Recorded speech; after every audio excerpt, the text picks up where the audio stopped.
is Whoopi Goldberg, right? Mm-hmm. So she was on The View, and I'm going to let T give y'all even more context, but she was saying that the Holocaust was not necessarily about race. It was more about inhumanity, right? Man's inhumanity to man. Yes.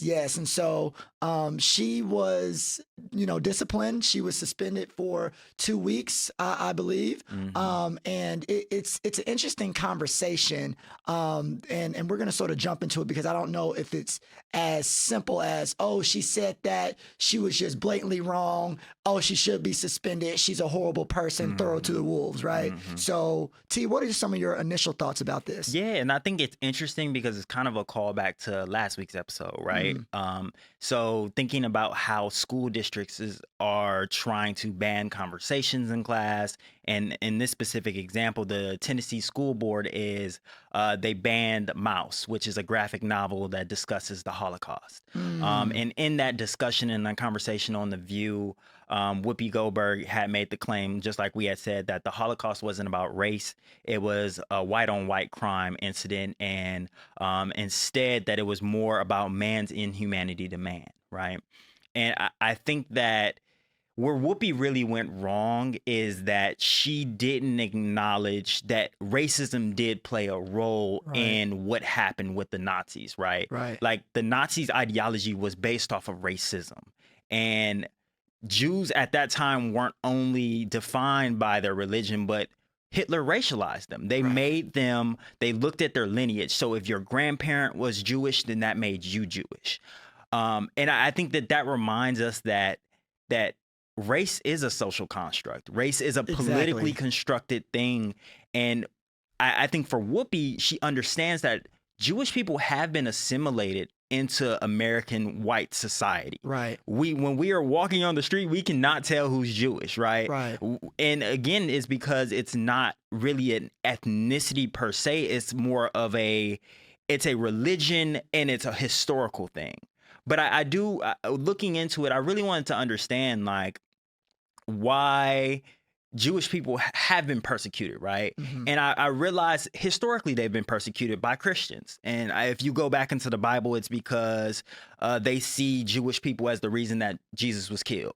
So historically, like in Europe itself, and I found this out, I remember having a class with Dr. Kelly, Robin D.G. Kelly, right? And he talks about how racialization is just a process in which that has always existed in European like systems. Is a process of othering. I think that's the best way to think about it. You can make anybody an other.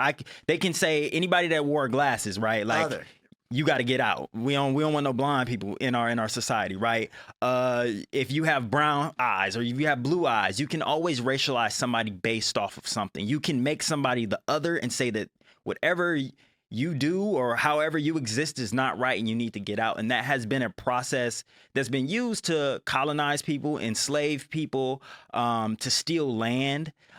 So this has been happening over time. And I think that historical piece was what was missing from Whoopi.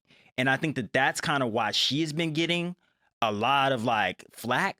But I don't know if it was her misspeaking and not really understanding. I almost don't even want to call it ignorance. It's just because the ignorance feels a little too harsh. It's just like, because she's right. Like from her context, like Jewish people seem to be white in the United States. But I think when you're talking about this and knowing that it happened in Germany, Europe, the continent of Europe has a whole history that she was not able to speak on in that 30 seconds to 2 minute clip. Right. And I think that when we think about Jews, the same strategies to racialize Jews that was happening in Europe, like some of those same practices are used to racialize other minorities in the United States, right? Because, it wasn't just, Jewish people started getting killed and brutalized. It was a slow build up to the process, right? And it was like all these different factors like media, the way that they're being spoken about,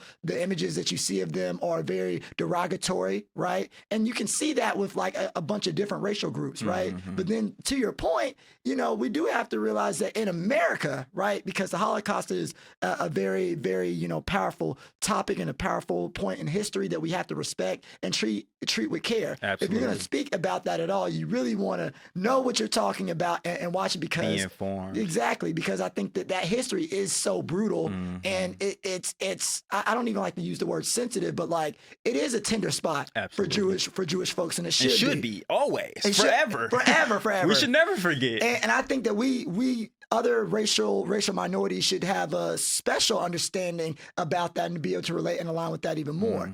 On the other side of that, though, right, in America, we do have to realize that, you know, if you are Jewish and you happen to be white as well, that you still, you know, operate in a certain level of privilege that other folks might not. Now, that doesn't mean people should be allowed to talk about Jewish folks and your religion, but also you also got to recognize that when you're walking here in America, if you're walking with white skin, no matter what you identify as, the perception of your white skin changes your dynamic, changes how you experience life, and not everyone has that privilege. You know what I'm saying? You could, you know, I could be a Black Christian, you could be a white Jew, and our experiences could be totally different in America, right? And I think that's what we got to realize.